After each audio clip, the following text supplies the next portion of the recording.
Welcome to another episode of Mound Visit presented by Top 100 Sports. I'm one of your hosts, Casey Honigbaum, joined as always by the 15-year Major League veteran, Jason Grilli. We're going to get with him in just a minute, but before we do that, we want to remind you to subscribe to the channel on YouTube if you'd like to watch the shows. If you'd just like to listen, you could do that on Spotify, Apple Podcasts, Google Podcasts, wherever you get your shows, you could do that. And also follow us on social media at Mound Visit Pod. You could hit us up there and let us know if there's anything you want to hear from, guests you want to hear from, topics you want us to cover. We're always happy to hear from you. We also want to, in the name of our sponsor, Top 100 Sports, let you know that they have a special thing going on here coming summer 2024. It's the Top 100 Experience Stadium Series. You saw the Top 100 Experience last year. It's an opportunity for kids to be able to play on a AAA stadium in front of college coaches and go through the Top 100 evaluation, get those skills and iron your skills and get those metrics to improve your game and take that game to the next level, which is a big part of what we're talking about here today. But now with their stadium series, you're not only getting one stadium experience, you're getting multiple, and they already have two stadiums locked down. MBT Bank Stadium in Syracuse, New York, the home of the AAA New York Mets. Now we're in Scranton, Pennsylvania, PNC Field, the home of the AAA New York Yankees, and there might be more on the way. So visit www.top100sports.com to learn more and find out how to get the experience of a lifetime. We got a very special episode for you today as we move into the offseason now in Major League Baseball, and it's interesting because we kind of have the perfect guest for it. Everybody talks about off-season training, and obviously the guys in the majors are hopefully enjoying nice vacations right now before they get right back into their training. But we're talking to Jason Grilli's longtime trainer, Randy Hadley, down in Florida. He runs RH Fit Pro down in Florida, and he was Grilli's trainer throughout the entirety of his major league career, and as Grilli will tell you, was instrumental, more than instrumental, to his success at the major league level. So really cool conversation coming up there for you guys. But congratulations to the Texas Rangers, who took home their first ever World Series championship. It's super exciting. I think looking back on that World Series, it was maybe not as close as some of us might have liked, but at the end of the day, I think it was the Rangers' year. As unfortunate as that might be for the Diamondbacks fans to hear things like that, but I had to give a quick shout out to the Texas Rangers before we get into this interview here, because we don't have not as much time to talk about our current baseball events with this interview, but I think you guys are going to really enjoy it. But we'll be back with you next week to talk about all the different managerial hirings and some of the interesting things that have gone on there, because there have been plenty, and free agency is now heating up as well, or will start to, so we might have some more news there. But before that's next week, this is this week, and this week we have an awesome interview for you, so we'll get you right into that right now.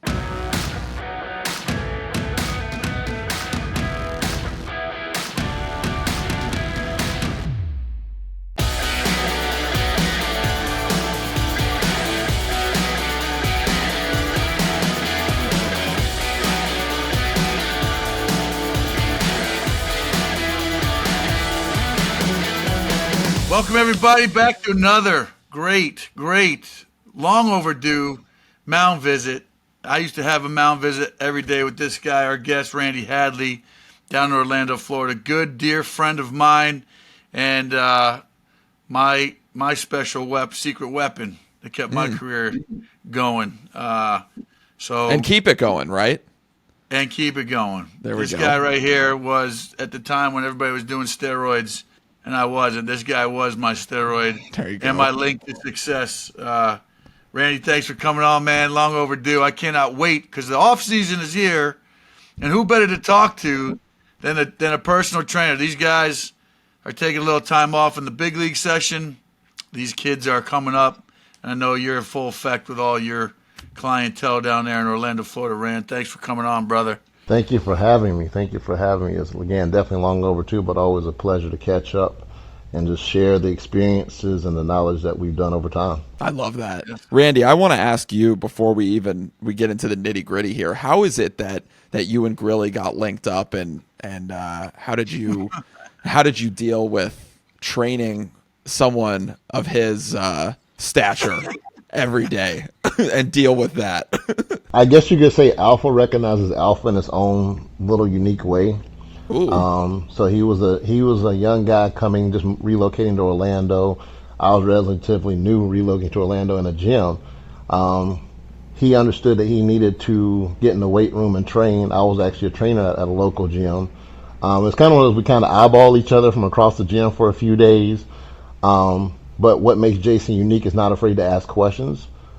He recognized what he didn't know, and recognized what he needed to learn. So he seeked out advice and asked. I think the joke was he asked a couple people around the gym while he was still watching me as I was training some clients. And then we finally did just kind of bumped heads, and it was like, "What do you do?" And it was like, "What do you do?" And like, he shared what his needs were, and I shared how I felt like I could help him. And then we just kind of tried a few sessions, and a few sessions turned into 18 plus years and down to a 23-year relationship. And that's just really how it is. I had the option of asking Ice from the American Gladiators, who owned the gym that we were working out at the time, and it was either ask her or ask this big black guy that was shredded like no other. And I was like, you know what, this guy's doing his thing, and I just approached him like, dude, I have no idea what I'm doing. You train people. I need some help here. And yeah, there was that willingness, to admit that he didn't know, and wanted to learn. And then that's just, my desire to want to share information, and anxious to want to work with motivated people, who had a goal and had somewhere, they wanted to do their training with. That's awesome. I wonder too, because we just talked about, Grilli just brought it up, that we're not in full swing, but the offseason just started. So, a lot of major league players, obviously that's what we cover here on this show, but a lot of them just hopefully are going on a little bit of a vacation, but you assume they're going to start their offseason training very soon. And I wanted to ask, as someone who's always been curious to know this, what does an MLB player's off-season training look like? Are there certain movements you focus on, certain exercises, things like that? What does that look like, and what goes into an off-season training program for a Major League Baseball player? I think it's an assess and address. You got to kind of go back and look what happened, through the year. What were your highs, what were your lows? When did you find you were most effective? When did you find you were most inefficient? And I think the reality is addressing those things first. Really having a sit down reflection moment on what the year looked like, and then also what do you want your upcoming years to look like. So it's kind of like a pendulum swing of looking at both directions. And then, if you have any injuries, any nicks, knacks, anything, that you want to address those things first, and then start the rebuild process. Case, Randy, when I met him, it was almost like a Mr. Miyagi deal, because here I'm in a weight room full of, buff guys. I was always skinny and thin coming up. And like I told you, I'm not afraid to admit I was not using steroids at the time, but I knew I needed to get stronger and develop. But I had no groundwork, no foundation. Yeah. And Randy taught me the foundation. And I think a lot of kids, especially that are trying to aspire and have a vision of they're keeping their uniform on longer. Everybody wants to know how to get noticed, how to do things differently. That's Randy's approach.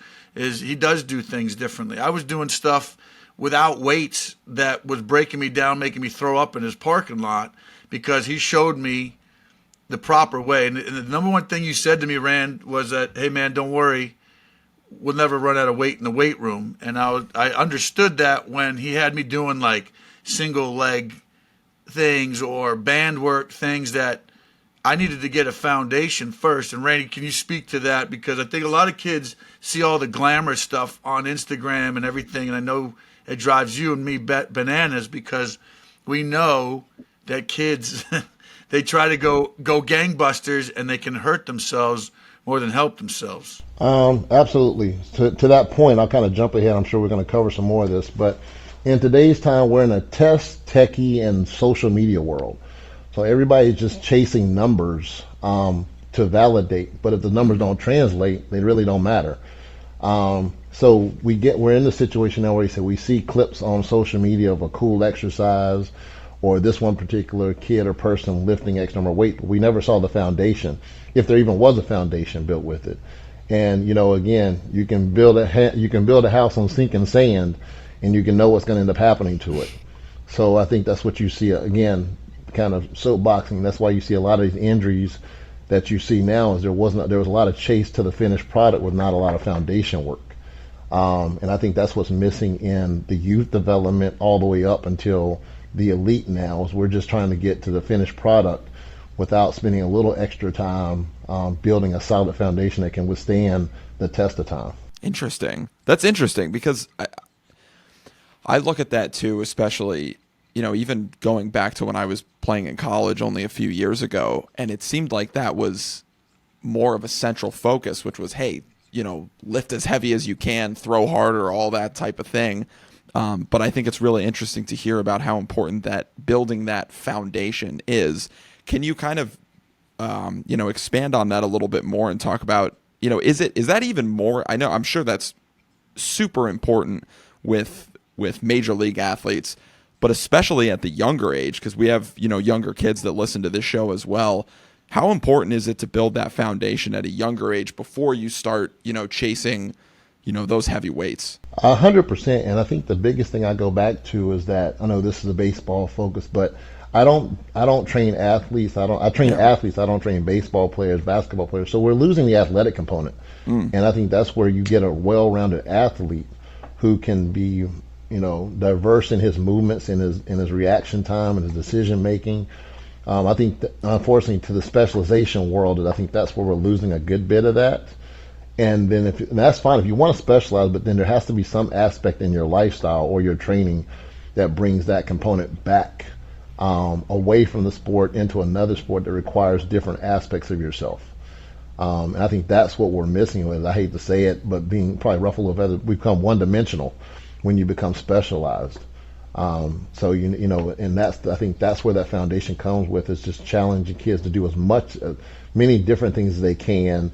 You may have that one primary focus, but challenge them to do as many different things for as long as they can until it's time to make that hard decision of committing to that one sport. But then again, you tying that is that now you're dealing with a system that has this fear of being left behind. So parents and kids alike feel if they're not in that sport year round, they're going to lose something versus recognize what they could gain by just stepping away from it for a bit, mentally and physically.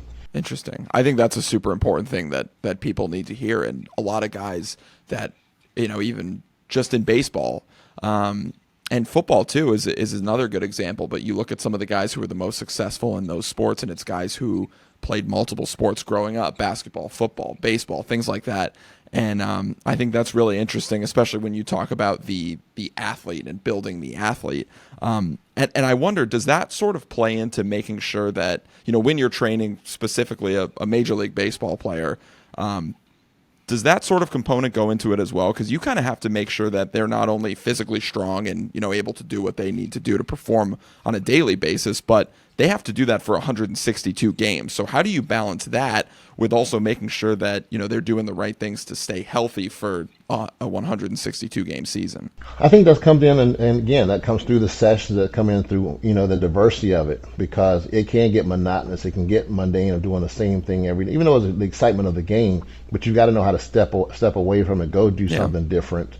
Even when you're on the road in the middle of the season, low risk, but it's that mental cleansing, that physical cleansing to just do something completely different from what the everyday requirement is.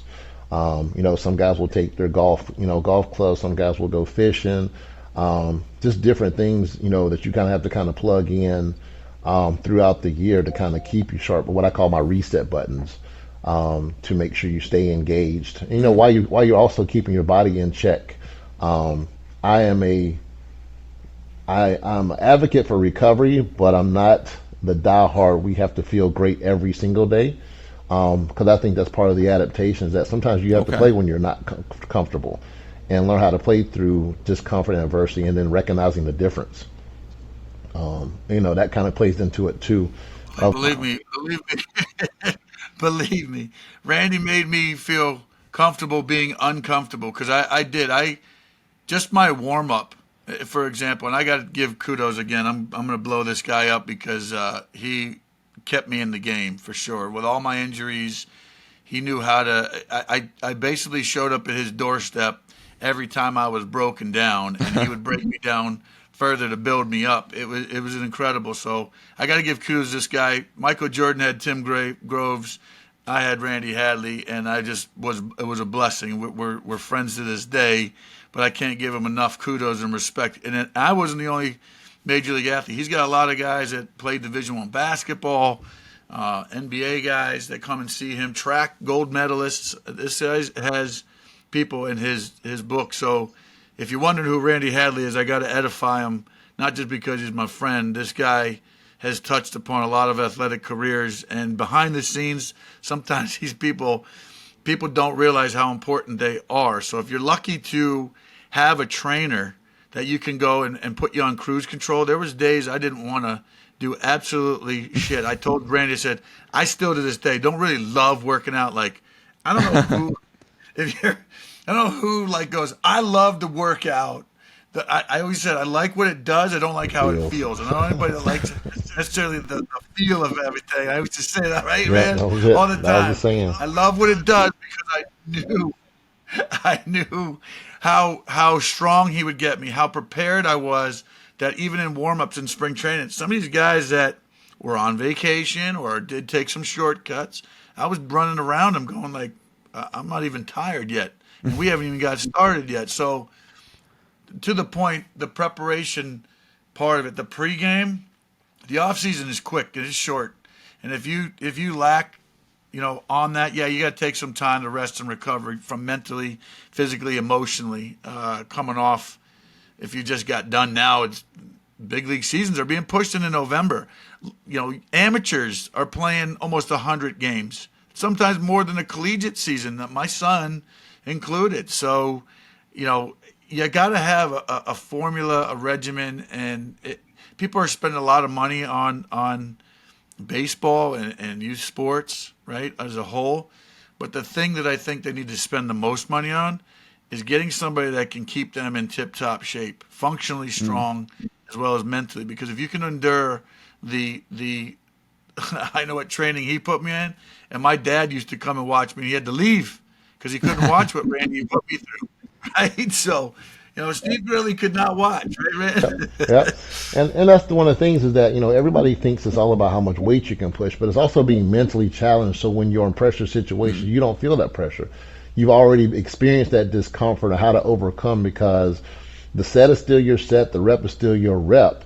He joked about the band, like some kind of like you have to really mentally check yourself when they realize a band is kicking your behind.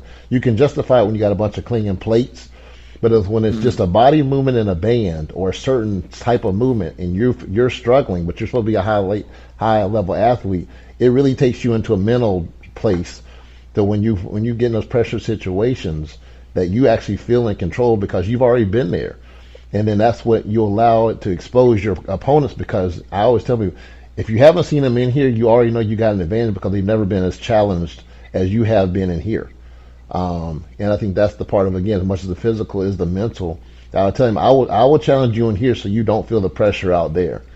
And to that point is that, you're looking at these long schedules, and we'll touch on this high school season, for example, the youth kids, is that, sometimes parents will tell me they can't get to me because of all the practice schedule showcase. I'm like, you need me to be able to do all of that.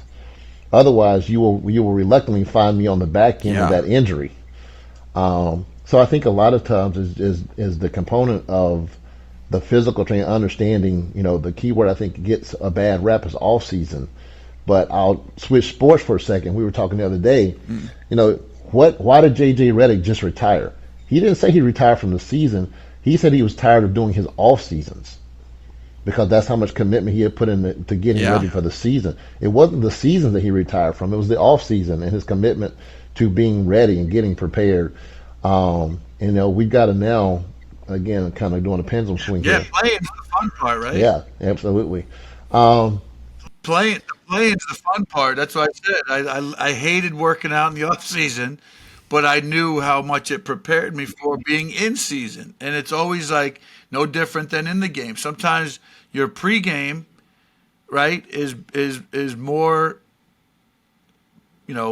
difficult than the in game. It's what you do before, and the off season is the before. It's a large chunk. You can't stress it enough. And I was so excited to have Randy on a mound visit because, like I said, I was young and naive. I thought the hell I knew what I was doing, but I was vulnerable enough to say, no, I don't. Is it going to cost me money? Yes. Investing in what you don't know, getting an education, or finding somebody that knows more than you, it does check your ego at the door. Because, like I said, there's a lot of alpha. There's guys that say, I was a collegiate athlete. Okay, that's great. People use that like, oh, how high were you? An All-American? Yeah. But why were you? Talent will get you so far. Talent will get you so far, but it will only get you so far. And what it takes you to the next level, because there's a lot of talent out there.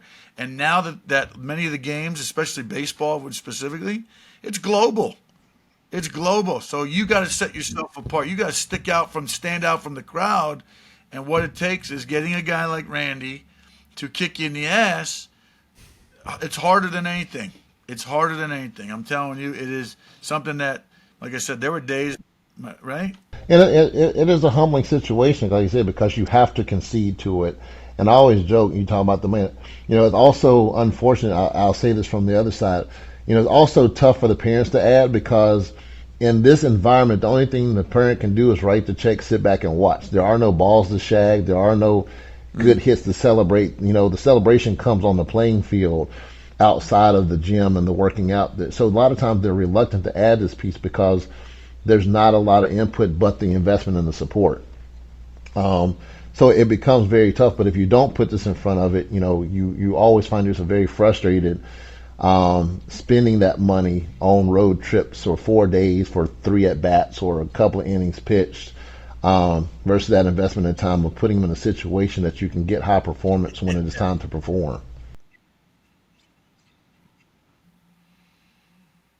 Yeah, it's one of those things that you don't necessarily, it's you're not seeing those results right away necessarily, but it's one of those things that's, I imagine, I know is super important to, continue to work at behind the scenes, because, like you said, you're going to see those results on the field if you're consistent and disciplined with your training. And I want to ask too, because I'm sure that since you were Grilli's personal trainer, I'm sure that things have changed in the way that, or if they have, I'd be curious to know how has training evolved, not only for, you could speak to this as a baseball trainer, but also, in the other sports that you train as well. And I know you mentioned training athletes, but how has that evolved in the time that maybe you've trained Grilli to the athletes that you train now? I touched on it earlier. I think it goes back to the testing, the techiness, and then the social media aspect. I mean, the work is the work, but I think it really goes down about the programming, the implementation, the engagement. So you end up two things. And I'm going to kind of ruffle some feathers here, but you only grow if you disrupt things. You've got trainers chasing exposure and opportunity as much as you do players. So the one thing that Jason and I had was a good relationship, and we had consistency. Nowadays, you will see a guy with another trainer every year to 2 years. So how can you ever build and continue to build from year to year if you're always with somebody new?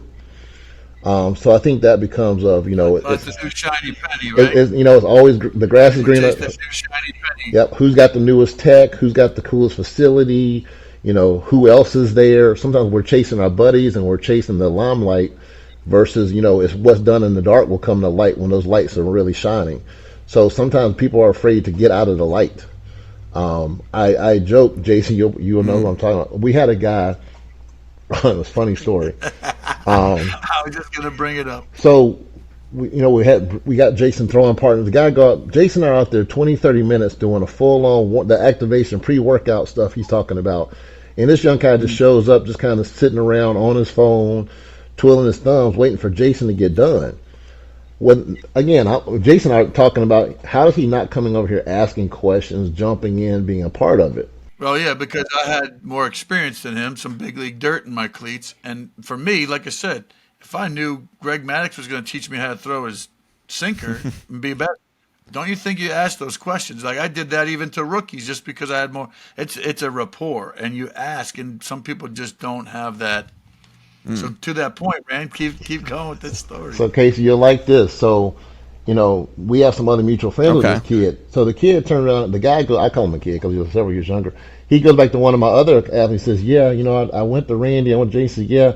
He said, "I think that's for guys on the back end of their career." I said, "Think about what he just said. He hasn't even got a contract, but he's comparing it to a guy who's got a career. Let's make that make sense." Mind you, Yeah. he went to two other training facilities and now Well, is now out of baseball in a matter of 5 years, compared to a guy who had twice as much time. So if you want to have a career, I think you should ask the guys who I just had the time before you. and it's interesting, and I say this with all due respect. Again, I got to say to Randy, Randy will has made guys that thought they were strong not to embarrass them. It was never a point of embarrassment. It was just like, hey, look, he would put his money where his mouth is, Yeah. for me, it validated why I was like, I can't go anywhere else. This guy's the best guy in the area. Like, Yeah. again, lucky to find this person because I would have not had my 20-year career with the 4 major surgeries that I've had. But even to guys who weren't injured, I was like, dude, I would point these guys like, if you don't go here, you're crazy because you just. And I think it was because Randy's workouts were so instrumental and so hard Yeah. they couldn't even do the foundational stuff that it was like because people didn't see it like Mr. Miyagi, right? Everybody knows the Karate Kid story. I myself questioned it, like the foundational part. What are the steps to get there? I knew nothing, so to know something year one was like, okay, progression, right? Well, who's the guy, the basketball? I'm not drawing a blank. Enjoy the process. We all want Oh, the end Joel result. Embiid. Yes, thank you. And the process, everybody wants to be a World Series champion. Everybody wants to be a gold medalist. Everybody wants to have 6-pack abs. Okay, well, that doesn't happen with one workout. It doesn't happen Yeah. with one good diet, for the day. So I think that cookie cutter stuff is what Randy, can speak to most about what we see. Because again, I'm going through some of the stuff with what goes on around here. People are going, oh, your son's not going here. I go, I'm bringing him to the places that I know he needs to go to so that he understands it. 'Cause I don't have Randy up here in Pittsburgh. I tried to get him to move here. But he's got a great family of his own down there, and Orlando's got a little nicer weather than Pittsburgh.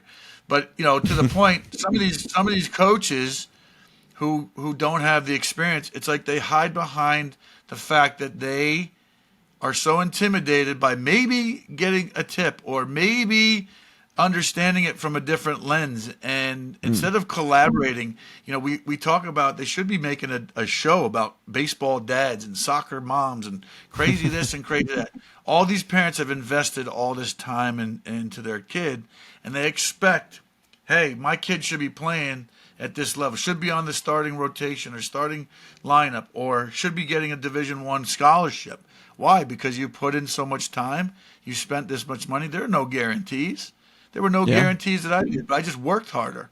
I wasn't as talented as some people, but I worked my ass off, Yeah. and it all starts, the sooner you can develop that mindset and develop the vision, right?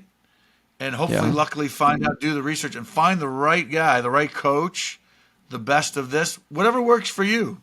You go into it, you go into your season, you go into things with a lot more confidence. So Can I know, jump in and Randy, ask Jason? Because I think it's super interesting. Sorry to cut you off. I'm just curious because, and both of you kind of talked about this. Randy, you mentioned, some of the maybe that that particular athlete who had been to 2 different trainers in a matter of a few years and all that sort of thing. And Grilli, you were with Randy for your whole career.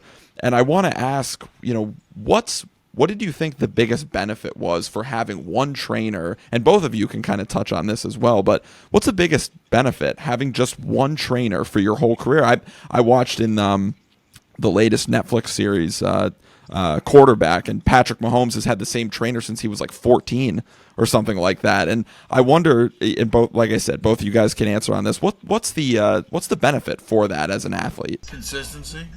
Yeah. So look, real quick, Casey, can you see the back of his shirt? Oh yeah. Yes. So it's considering the person that knows you, and it's the person that gets to know you, knows you in and out. So it becomes more than just a physical; it becomes a psychological. So when he's going through something, I can connect with him on a different level. Yeah. You grow with that person. It becomes, we're as much family as we are business acquaintances. That, and the meaning that, you get traded from team to team. Now you got another strength coach there, and then another strength coach. You need some consistency in your career because there are so many volatile changes that can happen through a career. So an athlete needs to have something that he can hold on to, that he can rely on. And that person also has to have that same understanding of their position and invested interest to grow with that person. So sometimes it's a matter of, again, I think I'll just pick up the phone and like, hey, I can watch his mannerism, like, hey, are you good?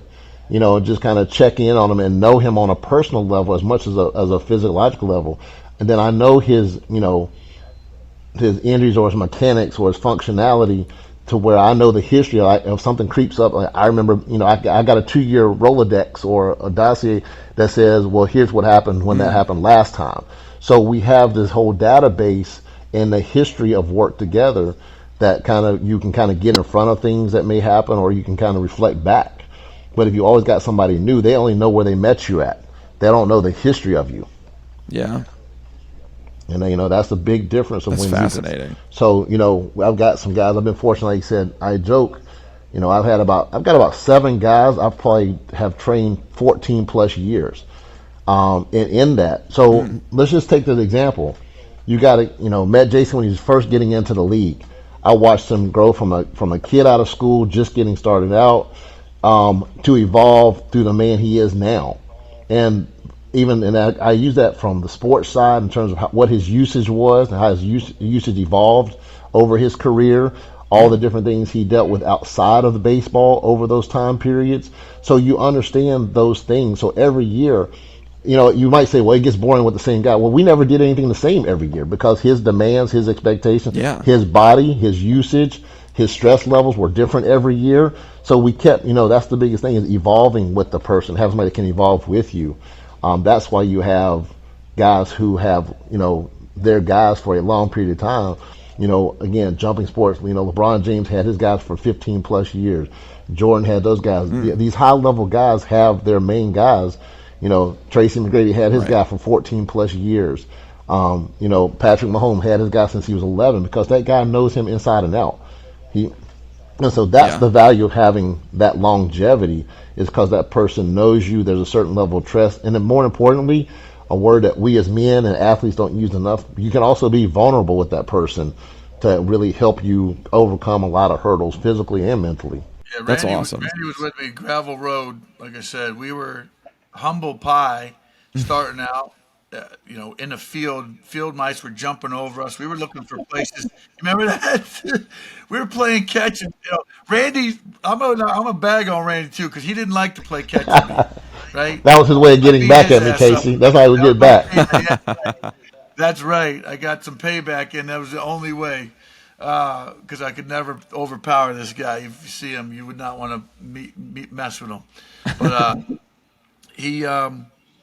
He went through, just like to his point, there was a lot of shit that I was dealing with, physically, mentally, emotionally, and there were days where I was like, the only thing that got me going, he found a way to box all that out, to focus on the one thing that wasn't going to come off, and that was my uniform. And that's where I get that saying. It was like, I knew Randy had my back. He was the Band-Aid and the tourniquet to all the stuff that I was encountering. It was hard watching guys making that decision of, do I go with the herd and do I do what everybody else is doing, or do I do something differently? And Randy, luckily, like I said, kind of aligned. I think you just like, in any relationship, it built on trust. It's always it's given and it's always earned. And there was things that I questioned at times, or we didn't always agree or align. But I finally learned that it was like, you know what, I can give him the benefit of the doubt and just put me on cruise control. I don't want to think about anything.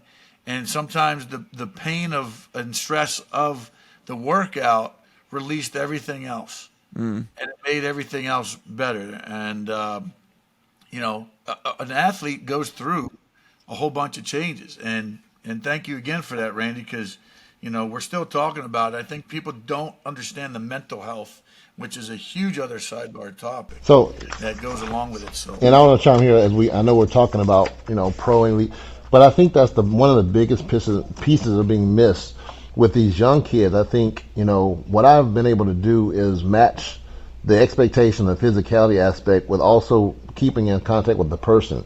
Let's take the sport out of it. What are the benefits of exercise?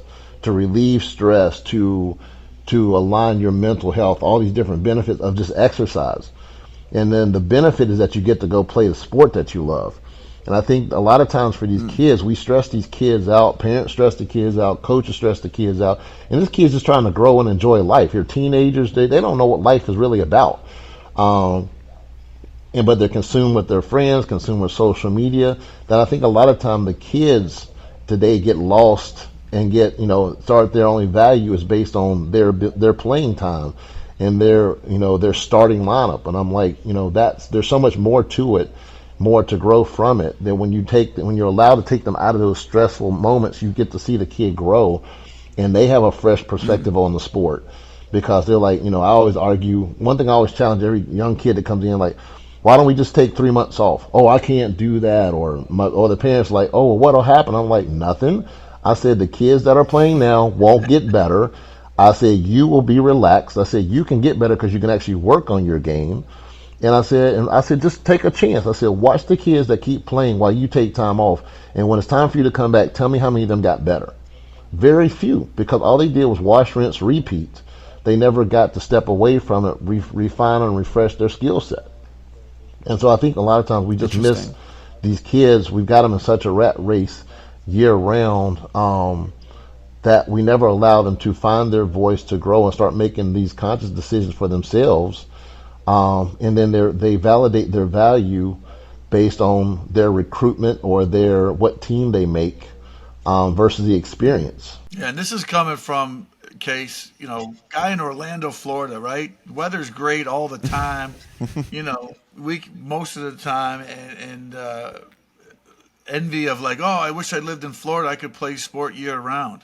But that's where he's got a huge cross section here of athletes that, to say that, I want to validate it for our listeners and subscribers, that, you gotta take heed to hear what we're saying. This is like golden material that you're getting here from pretty good source, and these Mound visits, one of the better ones for me, like I said, what took my career from here to here. People always say, how did you turn yourself from a high school draft pick to a first rounder? I did some work. I asked questions. How did you go from being, a first round pick to an all-star?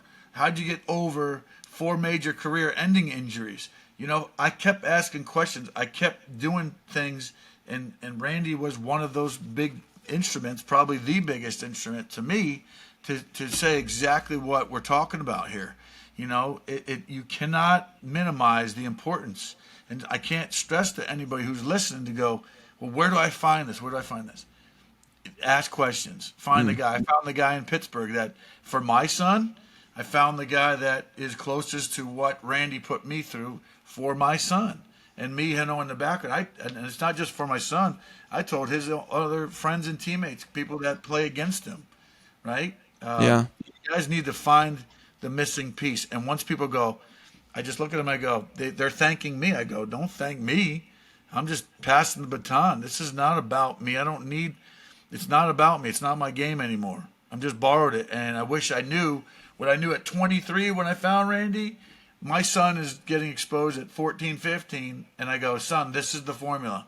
And I'm telling him, have a rapport with your guy, with your people, your inner circle. If sports is what you want, your name, image, and likeness of what you're going to wear on the back of your jersey, which is your last name, number, 23, whatever it's going to be, that's what you carry on. So how you prepare yourself and what people don't see is like, wow, he's really good, or wow, he's running faster, or wow, he's throwing the ball harder.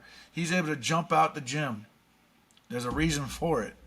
There's a reason for it. And it may not be now, right? It'll be later. I'm gonna give a couple things for you, and I'm gonna piggyback that. And I think you asked me. I asked a lot of kids, "What are you interested? Are you interested in a highlight or a legacy?" And, we got too many people looking for lightning in a bottle versus being the storm, and I think that becomes a problem that you can't duplicate it. Like one of the things I don't know if Jason even. I'm nerdy with this. I think he was one of the longest tenure guys. That threw 10 plus years at 93 to 94 miles an hour consistent with no drop off in his fastball. So there was no. You'll see these guys who'll throw 99 to 100, then the next year they're back down. There's a lot of waving, but the consistency of that will get you longevity.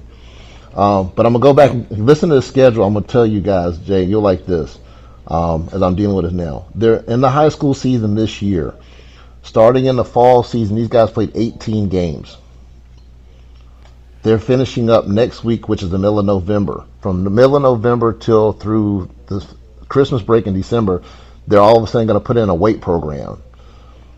In January, they have to do tryouts for their travel ball team, and the next week do tryouts for their high school team. That will go until April and May. Well, hold on, they goes to the high school season, goes to April and May. And then the first travel ball tournament is the second week in May. So where do you fit in? How do you do this sandwich? So and again, the one I've been on, the big crux I've been on last year, make this one make sense. I know some guys are gonna get mad about it, but I want to put it in perspective for everybody. Last year I had a pitcher who is a left-handed pitcher, a sophomore hitting 87, 88, was required to throw a bullpen in 40-degree weather in January for a Florida summer team. There you go. That makes sense. 2 weeks before his high school season. So yeah, you're putting yourself at risk for injury. You haven't had a full track of preparing. I think what I can equate it to is, do you study while you're taking the test? There you go. Right? Nobody does that. So it's like, if you know what the end result is, what do you want to see? Right? What do you need to see? Where do you need to be? And let's at least have that vision to say, this is where we need to get to. And this is what we're going to do and to progress to try to put yourself in the best position to succeed. Any coach or any trainer has to know what the goal is and put yourself in the position to succeed. There's no road mapping. There's no pregame. And there's this offseason. That's why I think the offseason talk is huge for people who don't or never have analyzed it, because they're, again, I got to go over here and everybody's doing this. Everybody's doing that. Well, do you want to be like everybody, or do you want to set yourself apart? I would think if you want to set yourself apart, you have to do things differently, right? Randy, you got that mapped all over your gym. So there it is. It's different. It is different. I was going to say, I think that I was going to ask what your one piece of advice to maybe a younger athlete listening to this would be, but I think that what you said when you said you want a highlight reel or a legacy is kind of as good as it gets. So I'm going to leave it right there for you, because I think that's fantastic. But Randy, you have been really gracious with your time. We really appreciate you taking the time to share all this knowledge with us, and it's been really cool because I've heard a lot about you from Grilli and reading in his book how instrumental you were to his success. So really, really awesome stuff, and we can't thank you enough for joining the program today. Thank you for having me again. This guy's a treasure. We've been through a lot. Again, it's out of love, and it's out of, again, just understanding purpose. And glad I could be able to come on and share some information and continue to keep the conversation going. the last thing I will always say is, always ask the parents, kids, what is the end game? And then start charting that path versus just following somebody else's blindly. And then looking up and realize where you're at. You need to really start planning ahead and structuring those pathways to give yourself a real chance. And Glover agrees in the back. No, listen, if you're in the Orlando area and you don't know Randy, RH Fit Pro, he's right there. You guys would be remiss if you don't have that. And Randy, maybe we can have you back on. Maybe we could post something here. I got some other ideas I want to talk to you about off camera. But what a Mound visit. Thank you again. You've been helped me enjoy this surfboard that I was on, and you were along with me, man, riding with me. This is a great career, and I know you got a lot of kids that you're pushing forth in there. So can't wait to have you up here, man, and have you on again. I look forward to it. Thank you. You have a great day. Thank you, Casey. Thank you. Thank you so much for taking the time to listen to that interview. If you got through that whole thing, that nugget at the end. Do you want to make a highlight reel, or do you want to build a legacy? I think is about as good as it gets. I don't really have much more to say.